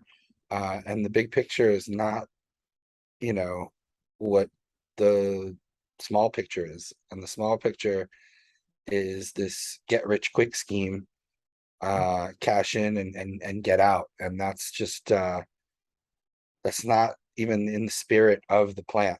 It's the plant, it teaches you to question those things. And I think one of many reasons that cannabis was prohibited is that it makes you question things like that and say, well, why? That's the way it's always been, but why does it have to be that way? Well, that's just the way it is. But can it be different? It's like, it opens your mind to that. I think psychedelics as well. I mean, clearly, they're more afraid of that than alcohol, which dulls the senses. And I'm a drinker. I like a beer. I like wine, but I know what it does. And I'm aware that it's a poison as well. And it's diluted, but it's still a poison. In its purest form, it's poison. And it dulls the senses and dulls the mind, and for some people that can be helpful, too. But as a society, it also keeps you from asking those questions, where mind expanding things like plant and fungal medicines, cannabis and psilocybin, and those things they make you think. And a thinking society is harder to control than a numb society. And so, alcohol you can buy pretty much anywhere, and these other things you got to seek out and find. And people have to take risks to get them to you in many cases. So there's a reason, among other reasons, among the plastics and the paper and all that other stuff, and the racial issues, and ways to keep people down, and ways to get into people's pockets, get into their cars, get into their homes. There's a lot of reasons why it was suppressed, but I think one of the main ones is it makes you think and question. And they don't want that. And I'm not a conspiracy person. I'm not like, I don't think there's some grand plan behind it all, or some smoky room where they're all making these decisions. It just makes sense to them, and we've overgrown that, we've overthrown that, and we're working on it. But there's a big picture and a long way to go. And certainly some people will make a fortune along the way, but that's never been my motivation or intent. And people are going to lose fortunes too. Let's be honest about that. And there already are. Many of these companies are just spending investors' money to produce products that cost more to produce than they're selling them for, because they want to have a market share 5 years down the road when things are more legal and whatever it might be. But they're not, that's not a business plan. You know what I mean? Yeah. Like you have to be realistic about what this product is actually worth and what people are willing to pay for it. And again, once again, I tell people, you don't have to pay for it. You can produce it out of thin air, like modern day alchemy. You take water, seeds, soil, light, and food, plant food, and you can create it out of thin air Yeah. for pennies to the dollar, like an alchemist turning lead into gold. And that to me is the ultimate solution to the problems. It's like, oh, they're using pesticide, they're overfeeding, they're doing this, they're doing that, they're using chemicals, they're blasting this with butanes and hexane and whatever it might be. I'm not doing that at home. My product is organic to my exact specifications, and I grow more than I need and can give it away. And that's the future. That's the legal cannabis future that I envision, giving it away. Yeah. That's why I called the first podcast Free Weed. I called it Free Weed because weed should be free. And of course, we want to use the word cannabis and not the word weed or marijuana, but those are what people know too. So we bring them along slowly. And as a writer, I have to use more than one word for something, because it's boring writing to just look at 1,000 words and 300 of them are cannabis. So Yeah. and look at Google searches, right? There's a lot more Google searches for marijuana and weed than there are for cannabis. So clearly that's what people know it as. And I know that the word marijuana has racial connotations in many cases, and is a word that was used to marginalize this flower. But it's a long game, and just like with everything else, we have to see the big picture and move people along and evolve as a species, and lose our tail, things like organized religion and Yeah. nationalism, these things that really we should be evolving out of, in my opinion. And I think these are the plants that guide the way. Yeah. I agree with that. It's, the more I think of it, I think it's colloquially, the community cannabis consumers should be allowed to use marijuana, weed, dope, grass, whatever the hell we want, however silly, however stupid we want. But when the US president stands up and says within the same breath the word marijuana and racial justice, it kind of negates the point of it. Again, this isn't to sort of lessen Joe's stance. Obviously, we've kind of touched on sort of the timing of it being close to the midterms, and sort of it not necessarily being hollow, but it not being as toothful as, if that's even an expression. Right. I wouldn't call it As the news. hollow. I would call it symbolic, primarily symbolic, but also a needed thing. It's important. And the alternative is him saying nothing. So people need to also, or someone different in that position saying a complete lie about it. So that's the alternative. So I'm hopeful that that's a good move on the government's part, and that it's pushing the agenda and the argument in the right direction. As far as the pardons, yes, sure, there's not a ton of people being pardoned for federal possession, but that's what he can do. He can do federal pardons. I'd like to see that. I'd like to see the cultivators, and I'd like to see no one in jail for nonviolent cannabis offenses anywhere in the world, ultimately. And I think that's far more of a goal for me to pursue than coming out with my own cannabis brand, or making any kind of money in the industry, because I don't see an industry really. I mean, I see a community and a culture, and um, you know, obviously, you know, there is an industry. I'm not naive to the fact that it's there. I cover it. You know, I'm a journalist, um, but it's bigger than an industry. Mm. If you get what I'm Yeah. saying, the No, industry will come and go, but the community and the culture and the love for this healing flower remains, no matter what they do, mhm. um, as an industry or a government. You know, it's bigger than government. It's bigger than industry. It's humanity. You know, that's what it really is about: evolving as a species, as a planet, um, and cherishing the things that are here to help us. Mhm.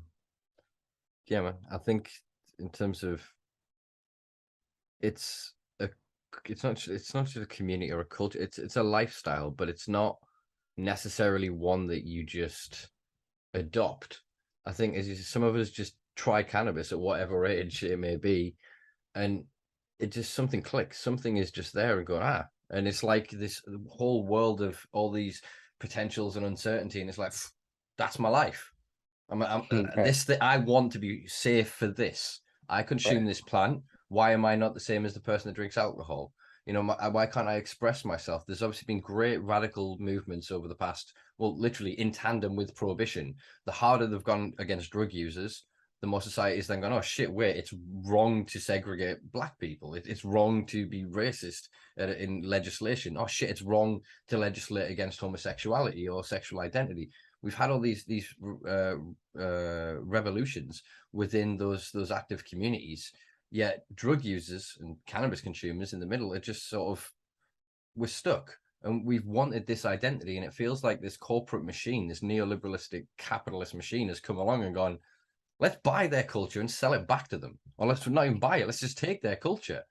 And so it feels kind of weird when I go into legal weed shops around the world and I see what they're choosing to portray. Like the trays with the images on the t-shirt graphics, and the culture that they choose to sell to us is not necessarily reflective of the culture that I've grown up with, the art forms that people, the music that they enjoy, or the way they live their lives, the way they express themselves. That it doesn't feel like that's what we're being sold, because their system that they're providing doesn't have that. It isn't social spaces. It isn't, going and having your ritual and your, oh, I know a spot. Do you know what I mean? Everyone knows if you were a smoker, 20 spots. I can't agree. There's a car there. We'll go. I've Right, got another spot. We'll go to the other spot.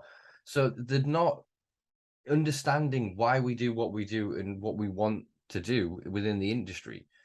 So it's right. this weird point where, yeah, they're making all of this money. And as you were speaking before, the image in my head was like a trough and a whole row of animals, and small amount of food has come through, and from the far left, these not that's not a political thing, but just from the far left of it, the few animals are jumping in and getting what they can, because the rest of the animals can see the clog and all of that food, all of what is going to come in a minute when the farmer comes along and prods it, and they'll get theirs. So the greedy Right, ones are in there and grabbing what they fucking can, and by the time the right. real food comes in, they're going to be full, and the rest of us can fucking eat, and we can have our day. Right. Absolutely. I mean, I tell people, vote with your pocketbook, vote with your wallet, pay for the things you want to see. And, you're saying that they're trying to sell us something, but if we're not buying it, they're going to switch up and either try to sell us what we want or move on to a different demographic. But uh I don't let people off the hook, for that. No one's forcing anything down anyone's throat. So choose to support the homegrown, choose to support the small batch local farmer that's growing sun grown in living soil. And if you choose that, and if enough of us are concerned about it enough to spend wisely, then that's what we'll get. But if all you want is a pre-roll and a vape pen, that's what you'll get. And I think there should be that. There's a right for that marketplace to exist. There's people who don't care like I do, and that's fine. They deserve what they want too. But there's a place for all of us. And I like to spend my money on the things that I want to perpetuate and see more of. And if we act as a community and a culture in that manner, we'll get more of what we want. And the people who are out there trying to exploit us won't be able to. So it's not, they can't force it on us. We get to choose what we spend our money on. And so I tell people, choose wisely, but we're not off the hook. No one's forcing us to do that. So, if those options exist, spend wisely or grow your own and give it away. That's the other amazing thing you can do. That's why the first podcast, like I said, it was free weed, because to me, it should be free. You can create it. You can make more of it. There's more cannabis growing on this planet right now than ever before in the history of time. The fact that people are paying $75 for 2-3 grams is an outrage. It should not cost that much. So people that long for the days of prohibition because they could sell pounds for 5,000 or whatever it is, and they could make a living, I get it. I understand, but I don't long for prohibition. I want it all done and over. I don't look back fondly on medical where, we could grow our 99 plants. And I've met a lot of people who do, and I understand why they feel that way. But there's a bigger picture, and the bigger picture is the plant shouldn't cost 5,000 for a pound. And the reason it costs that, you made that 5,000, but someone else paid the price. And I don't mean they paid the price in money, but they paid it in blood and time behind bars. And so you got rich, but someone else paid for you to get rich. And they paid with their life in many cases. And that's important to understand and remember. This plant should not be 5,000 a pound. And anyone who longs for those days because of, the taxes and the regulation, and we can't survive anymore. Yeah, well, tough luck, because the reality is it shouldn't cost that much. And it's great. I'm glad you made a living, and I'm glad you were able to support your family, and that's wonderful. But just like the plant adapts, you have to adapt. And the plant doesn't cost 5,000 a pound to produce. That price is in the risk. And when there's risk, there's people who pay dearly for that risk, and just because you got away with it doesn't mean that was a golden age, that everyone made money and profited, and only the good people were around, and the market, the market regulated itself and all that. I've been there. I was there. I know I made that money too, but now it's that era is over, and we got to find a new way. And the new way is grow your own, give it away. If you don't want to grow your own, form a cooperative where whatever it is that you do, you trade to someone who does grow locally.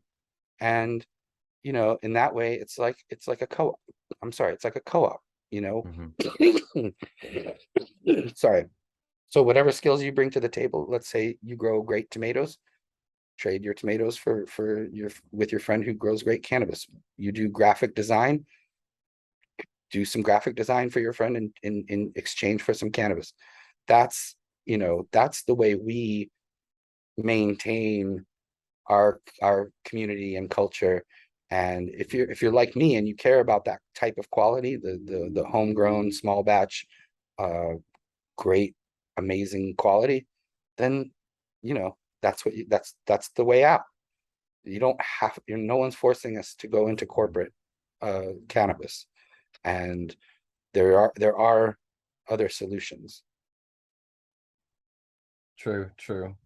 Yeah, and I think eloquently, wonderfully articulated. It's a good reminder for people that just because they haven't been caught doesn't mean exactly that someone hasn't paid the price. There are people in prison, there are people whose lives have been ruined, whose convictions negate their employment opportunities, them housing, everything, broken up families. And there, but for the grace of luck, go all of us. Okay, we were lucky not to be those people, but that's the only thing that separates us from them. Pure luck. They got caught and we didn't. But if you've ever visited a friend in prison, or known people who have been raided and arrested and had their lives ruined, and had time taken away from, and had their families ripped apart, then you know that it was life and death. And the only thing separating the ones who profited from the ones who paid the price was basically luck, and maybe a little bit of skill here and there, but it only takes one time, one snitch, one bad move, and that's what separates us from our comrades behind bars right now. So to me, those are the important things to pursue as we change, as things continue to change. We maintain our right to home grow, because that's important, social consumption, because that's important, and getting everyone out of prison who is in there for a nonviolent cannabis offense is the most important.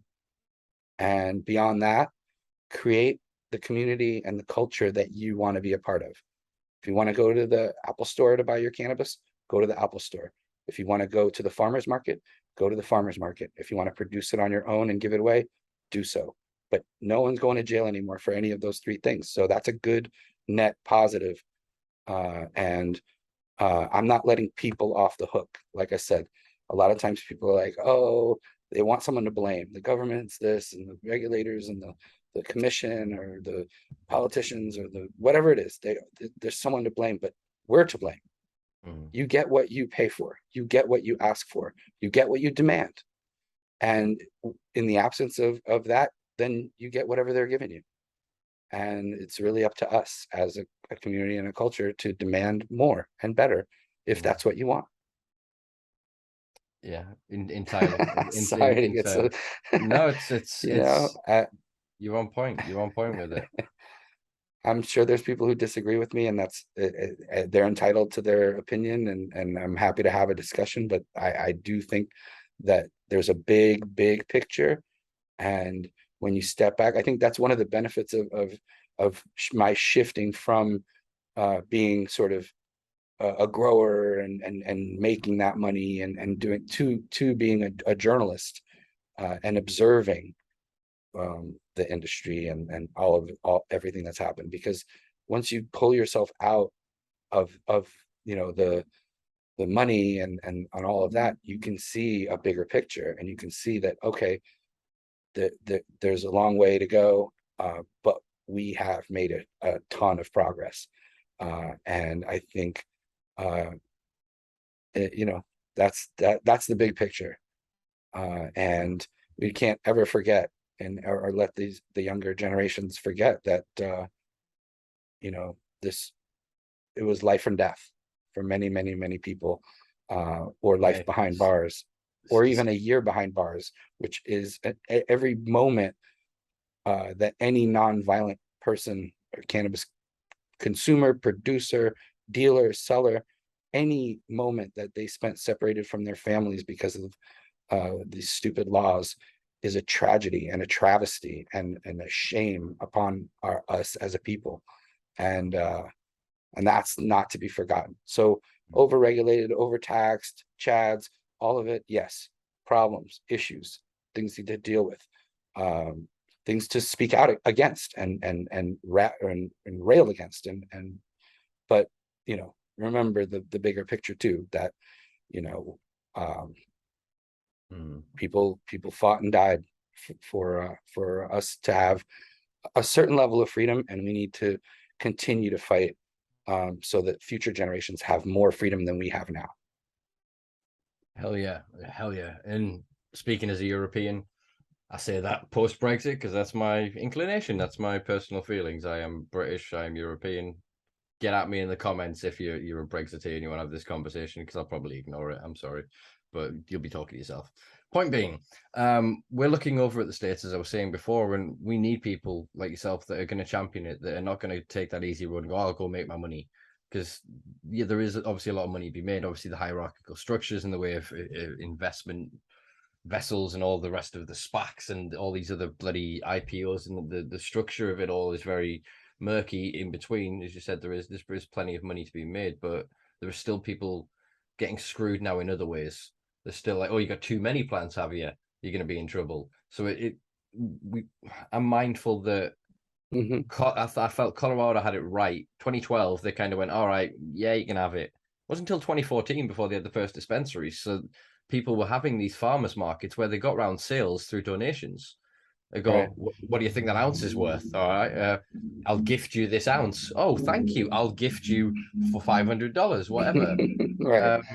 We're And in so, that situation here in New York. I mean, mm, we've legalized on paper, but the licenses haven't been handed out, or some of them have, but the stores haven't opened. So there's no legal licensed stores, but everywhere you go, there are unlicensed shops selling cannabis openly, people setting up tables in the park, selling cannabis openly.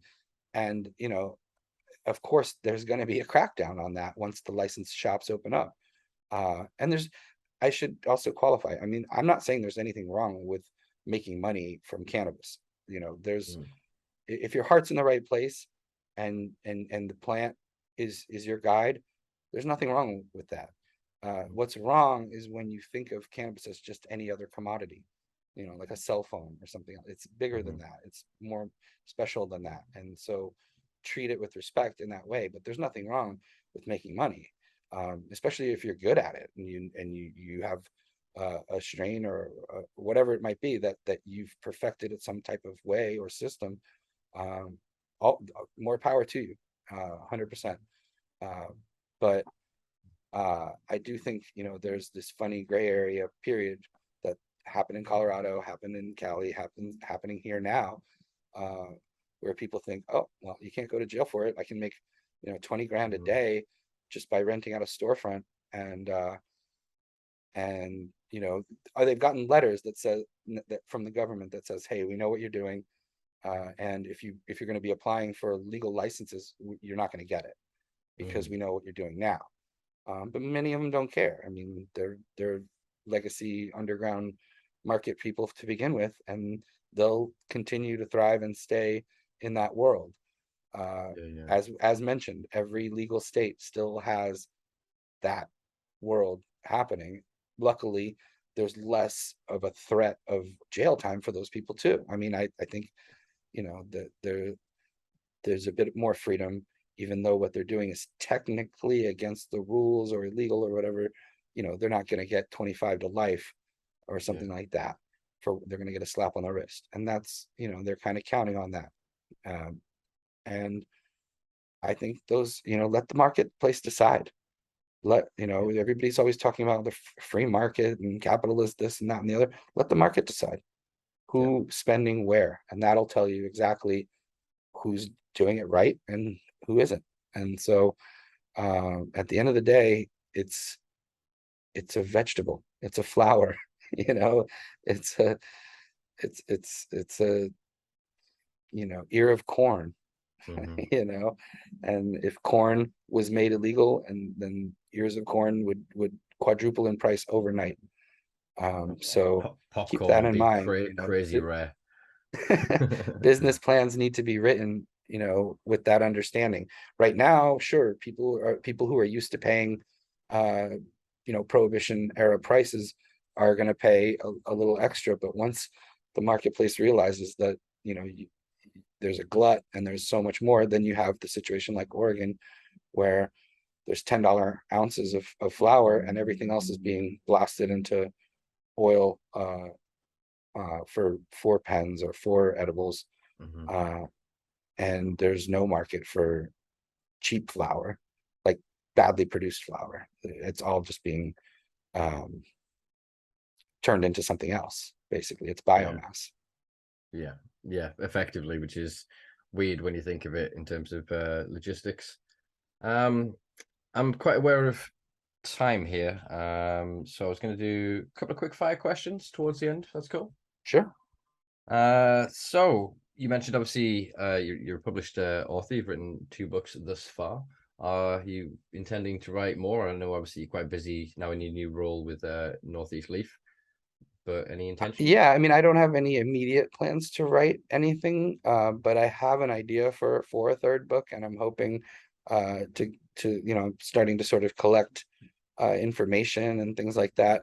I've got, my Google Doc put together, but I don't have an active book deal on the table. But I'm certainly not opposed to writing another book. There's not a lot of money in book publishing, especially these days. But there's, other options. There's audiobooks and digital versions of books on Kindles and things. So, my book is available in all those ways as well. Uh, and it actually has been doing pretty well. I mean, the beginner grow book surprised me how much interest there was going to be in that, and I think the timing of it coming out in 2018 and it really kind of was the right time for that book. And yeah, actually published in the UK originally. Nice, Um, nice. yeah, but then they wouldn't put it out in the UK. Oddly enough, they publish it there, sell it to an American publisher, and released it here. But my UK publisher said that they could be charged with a crime. They're not protected by the First Amendment that we have here in the US, and information that helps people manufacture drugs is illicit and banned in the UK, and to the point where their lawyers told them don't do it. So, Wow. but that, I mean, to me, that's an honor first Yeah. of all, that anyone would be afraid of a book on how to grow flowers. First of all, that a government would be that afraid of a book, particularly a gardening book, is hilarious to me, and a source of tremendous amusement and also pride, because getting your book banned puts you on the list of like the best writers of all time, in my opinion. Great. So, Yeah. so it's like, it's funny because we here in the US, there's this whole, banned books movement of, but your book has to be banned for the right reason to be part of it. So, Yeah. and drugs isn't included. Yeah. Yeah, It's man. kind of funny because I reached out at some point through social media to the banned book community, and I was even rejected from that That's an because even smaller list. my book wasn't banned for the right reasons. It's How too funny. fickle. Yeah. Yeah, Yeah, I think so I'm greatly amused by that, but I mean, it's just that's what they're afraid of, you know, mm, a gardening book.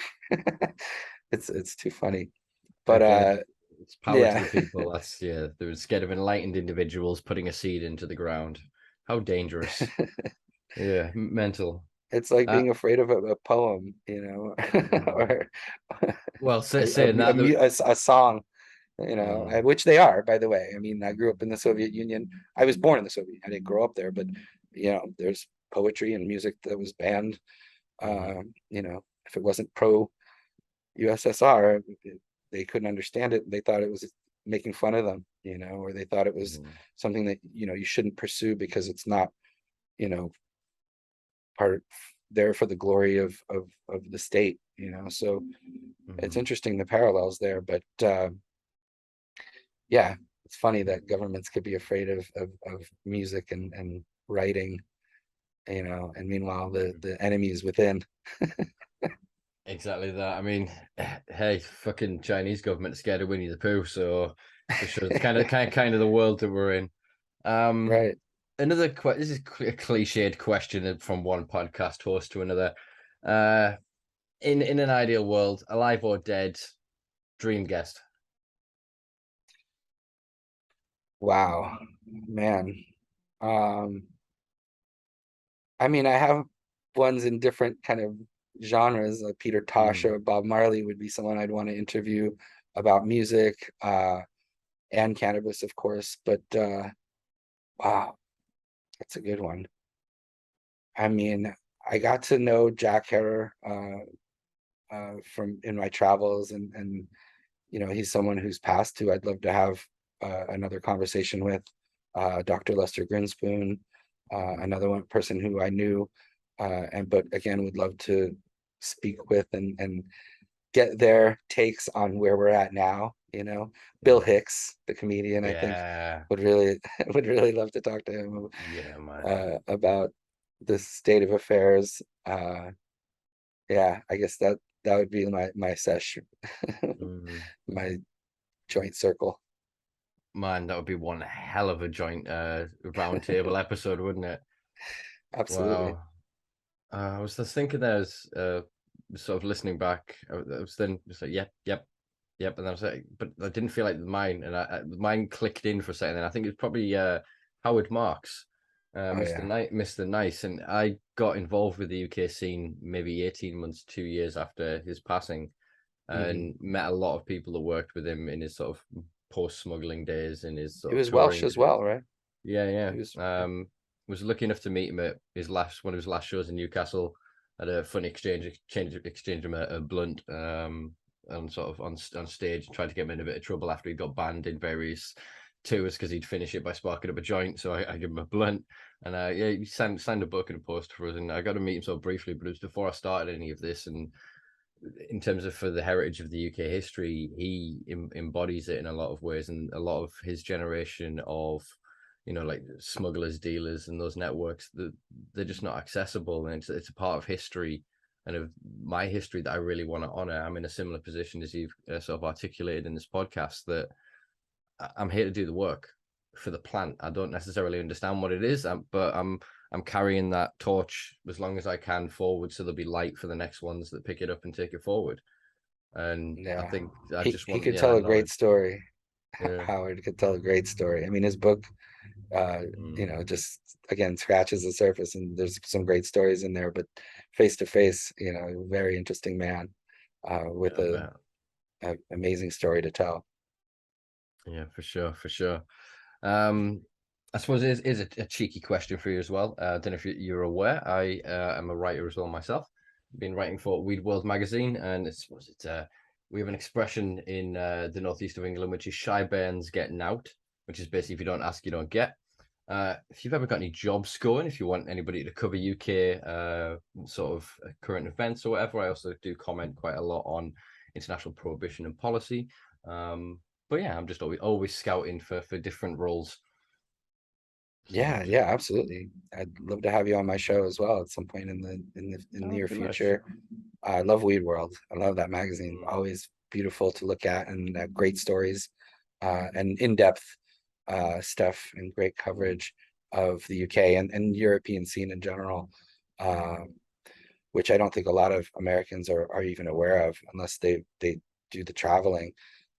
We're so kind of caught up in our own scene, we don't really know about the soap bar and like yeah. all of that stuff, and the interesting kind of legal loopholes as far as seed companies in the UK, and Amsterdam being so close, and there being kind of a lot of you know exchange there as well, a lot of traveling back and forth, and yeah, I mean, in pioneering in some ways, like Howard, the smuggling, the international smuggling scene, uh, very interesting stuff, Mm. and yeah, absolutely love Weed World, and congrats on 100 shows again. This is great. I know how Thank you. hard it is to do that, time after time, produce it and put it all out and put it together, and put it out there, and hope hope that people are listening, and so it's definitely a huge accomplishment. Congrats. Thank you. Appreciate that. Many Appreciate it. I more, really many do. more Yeah. for sure. Too many, many more. I've got Yeah. my final cliched question that I sometimes ask when I remember. What does the future hold for you? What are your sort of plans, your intentions, your wishes, your wants? Not necessarily all of them, but you just what direction you go. What can people expect? Because obviously I'm going to include links to your social media and your work. So what can people sort of expect to see from you? Obviously, you've briefly touched on the idea of working on another book, but anything else in the Yeah. pipeline? Yeah, well, I mean, Northeast Leaf magazine for sure. It's a free monthly that we do. You can read it for free online as well, but it's a print magazine that we Nice. give out in the Northeast. That's been amazing. It really has revitalized my passion in a lot of ways, and also focus. Like, I'm from the Northeast, and then I'm going to a publication like High Times was much more expansive. We cover mostly United States, but pretty much globally. And then now to be able to focus right back in on New York, and Massachusetts, where I grew up in Massachusetts, and I live in New York now 25, 30 years. So, and things are changing so quickly, state by state here, New Jersey, New York, Connecticut, Vermont. It's on a monthly basis. The laws are changing. The stores are opening, grows are being built. So it's been interesting and exciting, and so I'm going to continue with that, indefinitely. I hope as long as we can keep doing it, and we're supported by our advertisers, and so that's been amazing, and that's definitely one of the main things that I'm doing. The podcast is Grow Bud Yourself. I think we just put out episode 101, so we're just one episode ahead of you.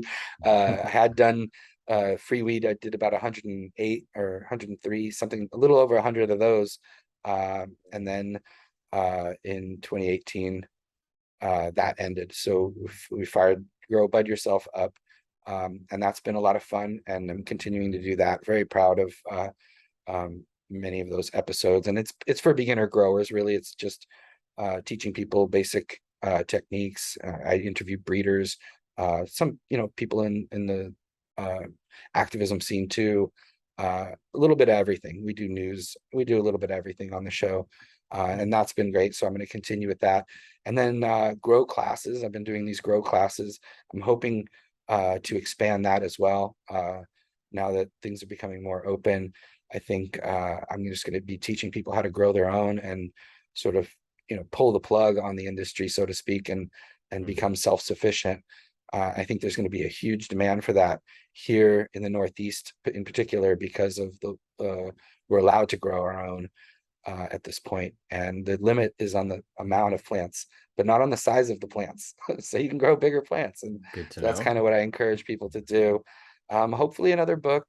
We also do events. The Leaf magazine, uh, uh, there's a whole group of Leaf magazines that are all work together. So there's Northwest Leaf in Seattle, Washington. There's Oregon, California, Alaska, Maryland. So it's kind of like a whole group of Leaf magazines, and we do an event called the Leaf Bowl, our version of a cannabis cup type event, where people judge cannabis, edibles, concentrates, everything, and then there's a party involved as well.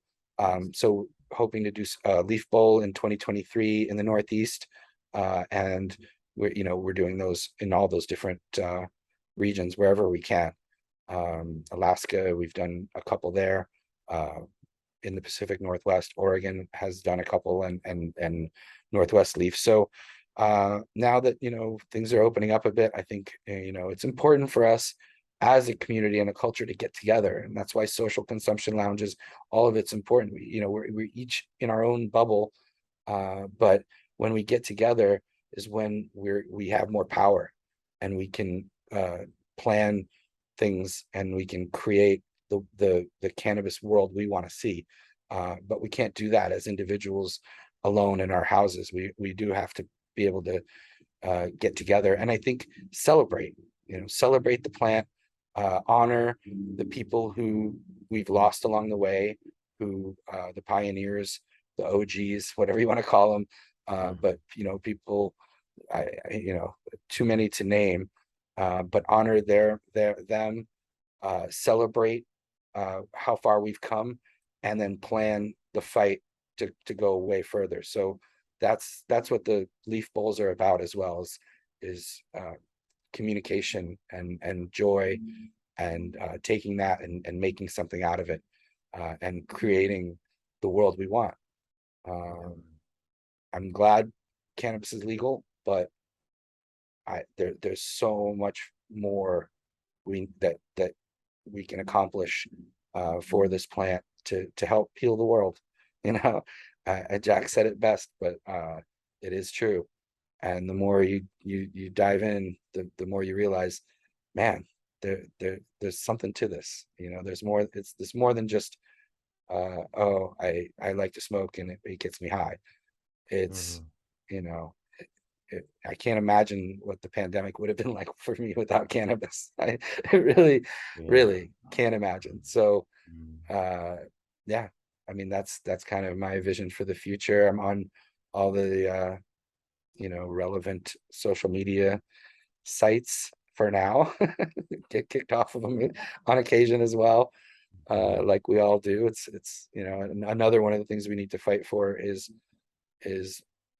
our right to disseminate information. It's crazy that we're still being censored, even in places where it's legal. We're still being censored, and major companies are being disappeared on Instagram or Facebook or Twitter or wherever it might be. So the stigma remains. It's getting better, but you got to keep fighting. Beautiful, man. I think that's a great place to wrap up this podcast. So yeah, thank you very much for taking the time, Danny. I thoroughly enjoyed this, and look forward to just further conversations and correspondence with yourself in future, and just keeping up just lines of communication. I think it's important to share information to get outside of America, because the mainstream media and a lot of the promoted media that have been created inside the cannabis industry and space ain't going to have the real conversation. So I do. I mean, the And travel is the thing that really opened my eyes. Getting to go to Amsterdam, getting to go to Barcelona, getting to go to Vancouver, Northern California during harvest time. It's the travel that opened my eyes to the fact that you can go almost anywhere on this planet and put your two fingers together and make a friend. And that's what cannabis is. It's a uniter, not a divider. So we need to unite around it. And, everyone's entitled to their beliefs and opinions and all of that. But like I said, cannabis makes you empathetic. I'm more empathetic, I think, and that's important in these times. And travel makes you that as well. So the combination of cannabis and travel really can enlighten people. And so I highly recommend getting outside of the bubble and meeting people and trying their cannabis and hash, because it's different everywhere. There's a terroir. There's a different vibe in Spain than there is in Morocco or Barcelona. I should say Northern California or wherever you go. But it's all good. It's a good vibe, and it's cannabis that lights the way. 100%, 100%. So yeah, I'll let you sign off here now, Danny, and I'll quickly do my housekeeping and finish up the recording, if that's cool. Yeah, awesome. Thanks for having me. Congrats on 100 shows. Thank you. Check me out on social media. The podcast also has a Patreon page if you guys want to support that. That's amazing, and we're hoping to build that up more. The book is on Amazon. Northeast Leaf is on Instagram, Facebook, and Twitter. So please, support us. Follow us. Check out what we got going on out there. And stay kind, stay sane, stay high. And with the plant as your guide, you won't go wrong. It's not for everyone, but if you're one of those like myself, for whom it is, then by all means enjoy. Don't let anyone shame you or make you feel guilty or bad about being a cannabis consumer, because it's actually a wonderful thing to be. And if you have, like I mentioned this earlier, but if you have anyone in your life struggling with addiction, with any kind of thoughts, depression, whatever it might be, like Jack said, replace those things, replace alcohol, replace hard drugs, replace nicotine, replace sugar with cannabis, and you'll live an extra 10 years or more, and it'll be more enjoyable years too. So cannabis is an enhancement for things. And so, let it be your guide. And if you feel like you're using too much, slow down. There's no, it's all good, and if you see me out at an event or somewhere, please share. Hell yeah. All right. I'll share with you and you share with me. And that's the way it should be, brother. That's the way it should be. All right. It's been a pleasure. I will I was going to say I'll eject you, but I can never figure out how to. Oh, you'll have to sign out because I can never find out on this Okay, bloody, no bloody worries. app. So yeah, we'll speak further. I'll let you know when this is released and send you a pre-edit. But Awesome. Thank you it's been so a much. pleasure. I appreciate Thanks it. again, Danny. All right, Thanks. Take peace, care. love, man. Speak soon. Peace. Bye. Well, there you go, folks. That was Danny Danko.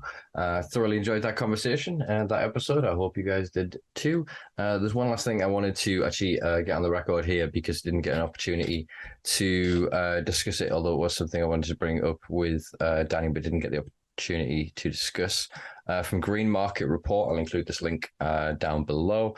High Times Holding Corp, which was the entity created to buy out High Times in 2017 from the original company, which is Trans High Corporation, THC. See what they did there. The loan from one of the loans from which they secured to buy it seems to be in default. There's a lot of jargon here. I'm not quite sure what the implications are. Hence the reason I wanted to discuss it with Danny. But I'll include the link below because it's an evolving story, and I'm sure some of the green media will kick in shortly and hopefully provide some awareness, some insight into what this actually means. Is the deal still going to go through? What is going on there? Obviously, High Times has been arguably in a decline for quite a few years. You know, it obviously sacked many of its staff. Our guest Danny this evening included. And yeah, doesn't seem to be living up to the expectations of its investors or, well, what the brand, what its name, its legacy, what it's meant to people. High Times is synonymous and a world-renowned and recognized brand, and it's a shame to see it being, I don't want to say used as a pump and dump, but yeah, there's obviously also this IPO offering that has been, in the works for many years now, and there's a lot of murky water there that perhaps we'll cover at a later date when more of this news kind of gets hashed out and we figure out what's going on. Until then, do check out all of the links below where you will find links to Danny's book. You'll also find links to the Northeast Leaf download as well. I want to check that out. I didn't realize we could also check it out on download. I thought it was print only. I think that's a pretty smart move. Look forward to being informed by a lot of their media, and hopefully, fingers crossed, I was a bit cheeky there.